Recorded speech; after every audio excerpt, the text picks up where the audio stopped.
It's Wombat Jones for Ramen Chokehold here with the champion of the Australian and New Zealand welterweight scene. I'm here with Matt the Viper Vaile. How you going, champion? Wombat, how you going, brother? It's good to meet up again and chat over what's up next. Mate, and I'm excited for you because we've got big announcements. Obviously, we'll talk about that in a little bit. But like you said, this is maybe our third or fourth time that we've had a chat. How's life been, my man? No, it's good, bro. Things don't change too much. Sort of just going fight to fight at the moment. Just kind of trying to keep things on a roll. See what's next. And mate, I can hear him in the background, and I wanted to ask you about him. How's my man Hank the Cat going? Bro, you would not believe how big he is. Show me. I got to see him. He's a big fella. Oh yeah, no, you go. He's put on probably a good solid 5 kgs, bro. Jesus Christ, Hank, what have you done? You've let yourself go, brother. Unbelievable. Now, mate, you're from sunny Hamilton over there on the North Island of beautiful New Zealand. I got to visit it last year, mate. What's going on over there at the moment? Like, is there something in the water? You're starting to produce a fair few fighters coming out of there. Obviously, you got your teammate in Lukey Jimmo, who's in the UFC. And yourself, you know, there's more around. What's the scene like over there at the moment for MMA? So Hamilton's sort of really blowing up as well. Like before that, it's sort of everything was mainly coming out of sort of Auckland. But our gym sort of, I think I talked to you last time, we only sort of just set up the new gym facility, but that's sort of taken off, So we've got just a full kit out. It's sort of probably almost one of the most flashiest gyms in whole of New Zealand now. And just we got heaps of numbers going through there, other gyms coming down and training, so got a good amount of people to drill with and a good fight team who are actually keeping active. So it's nice and easy to always have good partners and train away. And what about MMA promotion-wise? Like, are there any sort of promotions popping up? Yeah, so our gym's been running their own one called Beatdown. So they've had 2 shows already, and I think the third one coming up, which is only in 2 weeks from now. So each one they've had an 8-man competition. So this one they've got another 8-man. I'm coaching one of the guys, so it's real good. Everyone's from the same gym as well, so it's quite funny. They're all friends, but they get in there and they don't really give a crap and go hard. No, mate, that sounds like a bunch of fun. I might have to get over for one of them. But, you know, you were the XFC, well, you are the XFC champion, should I say, the welterweight champion 5 times, defended your belt 4 times. Then you decided to go over and challenge the Hex champion, which pretty much sorted the Australian and New Zealand welterweight scene out in Kit Campbell, and that was your last outing. And I've got to say, mate, to be honest, it was your best performance that I've ever seen from you, and it really showed that, you know, you're making strides in your game. What do you put that down to? I know that you and Luke's trained with Master Lolo a little bit. Is that what it is, or what's going on over there? That definitely has a big factor to it. We've sort of really just committed to like a solid timetable of training now. So we train 5 days a week in Hamilton, and then we go up to Lolo's on the weekend or Saturday, and we get a lot out of that, like a lot of learning and stuff. But also back home, I've been working with some new coaches as well. Just working on a lot of game plan stuff, and it's a whole different sort of structure to how I just used to be training, not really know what I was doing, but now sort of coming up with the whole planning behind all of like the fight plans and game plans, and it's really made strides in my game, and it's feeling really good. And it's been a little while since we've seen you in the cage. You copped a little bit of a niggle. Why don't you tell us about that and how it is? Yeah, so after the Hex fight, I really wanted to just carry on the roll and get back in there within sort of like a month or so after that fight. We looked at having a fight on another show in Australia, I think in about June. But then, I got a little injury. Nothing too major, but I sort of couldn't train 100%. So it was really like sort of off-putting, and it's real frustrating when you can't sort of be the best you can. You don't really want to go into sort of like a fight. At only like sort of 80% or something like that.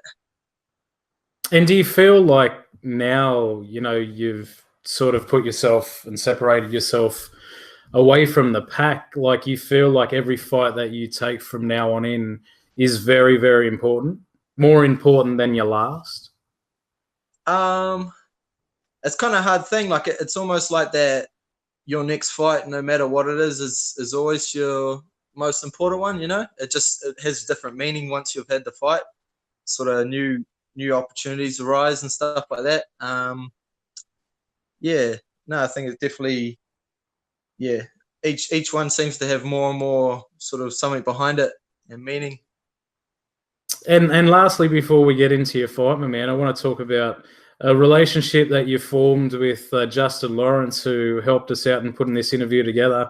Obviously, he was the original XFC owner, and not only that, but the relationship that you've had with XFC in building your career. Just talk about a little bit about that for us. Yeah, for sure. It all sort of started when I sort of had my first pro fight in that. I went on a bit of a tear in New Zealand here. Got a couple of sort of first round knockouts in that. And then we're trying to make a break into the Aussie scene, but because we hadn't New Zealand wasn't really good for registering fights on like ShareDog or any profile sort of thing like that. I sort of was a bit of a ghost in the realms of sort of fight ranking. So it was really hard to sort of get a match with someone over in Australia. So it was kind of a bit of a struggle to get on there at the start, but then I had a fight in New Zealand against another good guy. And I was sort of told if I had a good win, I could get an opportunity to fight at XFC. Came away with a really good knockout. So then got my first shot at XFC. And I was just like, at that point, that felt like UFC to me, like I never thought to be fighting in Australia or anything like that. Yeah. Long story, but it was pretty awesome opportunity from there. Got another really good win, and then they decided to give me the title shot, which I was bloody real stoked about. And that sort of just gave me heaps of motivation to train and everything else. So I ended up getting the title and then defended it 4 times after that.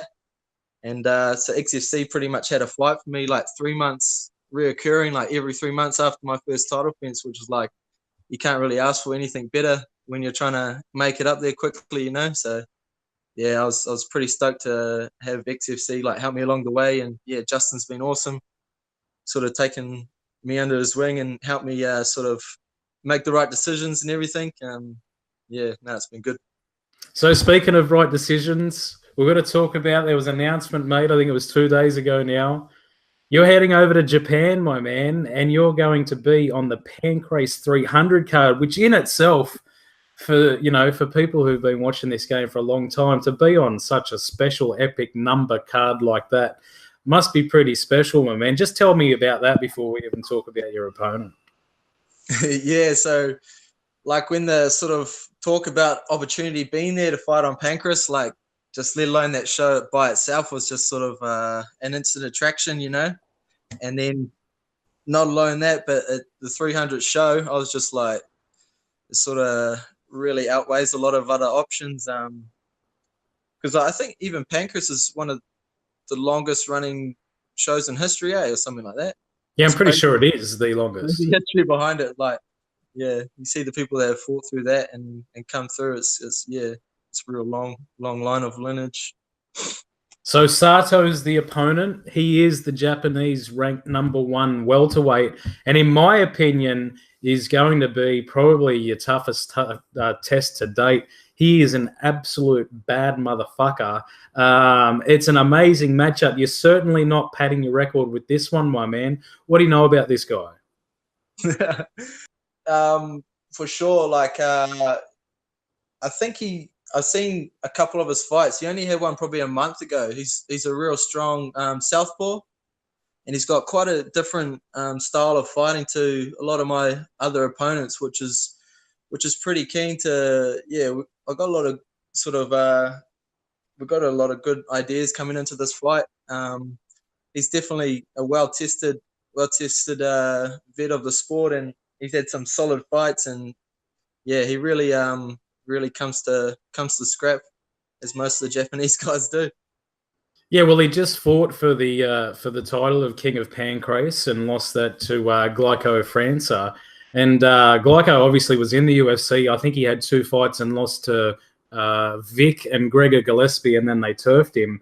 But he's certainly tested, and he almost got that nod in that fight. He got finished in the 4th round, but in the 3rd, he nearly put him away. Did you catch that fight? What did you make of that fight? Is that where you're sort of basing most of your judgments on him?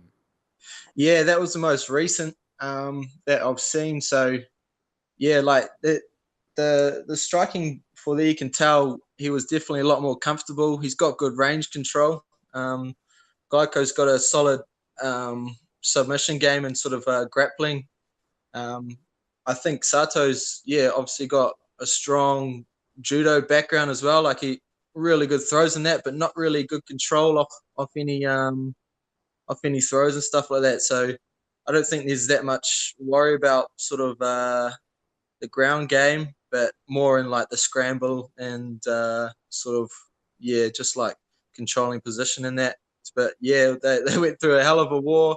I think he nearly finished him in the 3rd and then sort of gassed out of it in the 4th. So he was pretty lucky that the gas tank wasn't there. Otherwise, I think it would be a different story.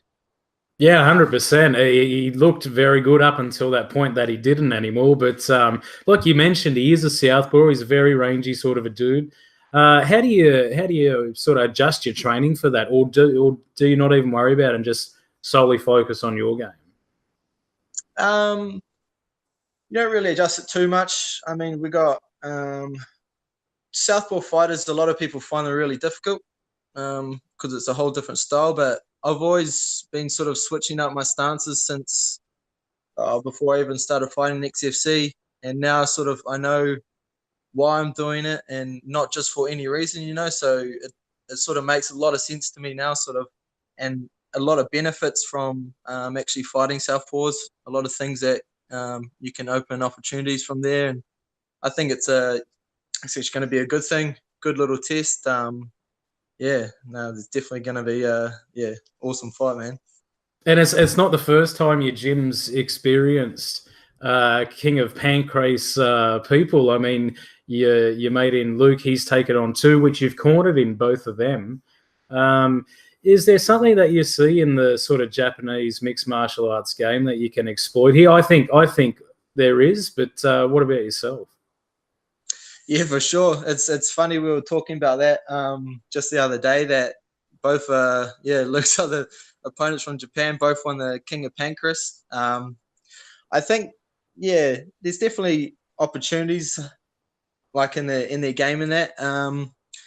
The one thing you can't overestimate though is how hard they are too. They can definitely take a hit. But I think the sort of more technical games there. So if we can get them playing to that and playing to sort of our game, there's definitely going to be openings there. And it's a massive opportunity. Obviously, you're taking the leap. You're getting on a plane that's probably going to go about 3 times the distance as what you're used to fighting. Is this the next step up? And what do you think's the next move if you get the W here? Yeah, for sure. It wasn't only that I just want to get the win on this one either. It's like all the fights. You don't really just want to think about just scraping by getting the win. You just want to really dominate it and get like a good finish as well. Sort of. I think that's what we sort of need to really stand out. I sort of don't want to just cruise on in and think, just get a scraping on a win, but really make a show and then, really make some noise for people to start finally taking notice. Yeah, 100%, and maybe even possibly a shot at the King of Pancrase title. I mean, that'd be pretty. That's not a bad little title to have. Yeah, for sure. I think that one would go to the top of the pile. 100%. Now, obviously, mate, we need to talk about sponsorships. You are chasing sponsors. Sponsorships open now. If anyone's interested in maybe sponsoring you, where can they get a hold of you, and what sort of things can we be offering them? So best contact is either through my Facebook page, Matt the Viper Vaile, or on my email, which is mattvipervaile@gmail.com. So we're pretty much mainly around this fight. We're just looking at hoping to get some funding to help bring one of my other teammates over, because it's the fight's so far away. I think there's sort of a bit more restrictions about what they pay for taking coaches over and stuff like that. Mainly around that. And depending, I still haven't made a choice yet, but we're thinking about different training options, but possibly thinking about doing a bit of a couple of week training camp overseas and popping straight to Japan from there. So if there's any businesses out there, New Zealand or Australian base, that can use Matt's name to maybe booster up your business, give him a shout, guys. This guy is going absolute places. I've had my eye on you for a while, my man. But obviously we can catch it. It all goes down on Fight Pass of all places. So you'll be on that platform. And obviously there's opportunities for the sponsors to be on your shorts and all that sort of thing too, isn't there, mate? Yeah, bro. It's going to be viewed to the world. So I think Pancrase 300, it's a massive show. It's freaking one to be a part of. 100%. There he is, ladies and gentlemen. Matt the Viper Vaile. He's going overseas. He's going over there to try and capture the King of Pancrase title. Not in this fight, but if he wins this fight, I guarantee you he'll have a shot at it. So, mate, congratulations. All the best. Like I said, Fight Pass October 21st. And, mate, can't wait to catch up with you after the fight. Thanks, brother. Always good to talk. We'll catch up soon. Kia ora, bro. Chat. UFC, come and get me. I am on. I'm for sale, man.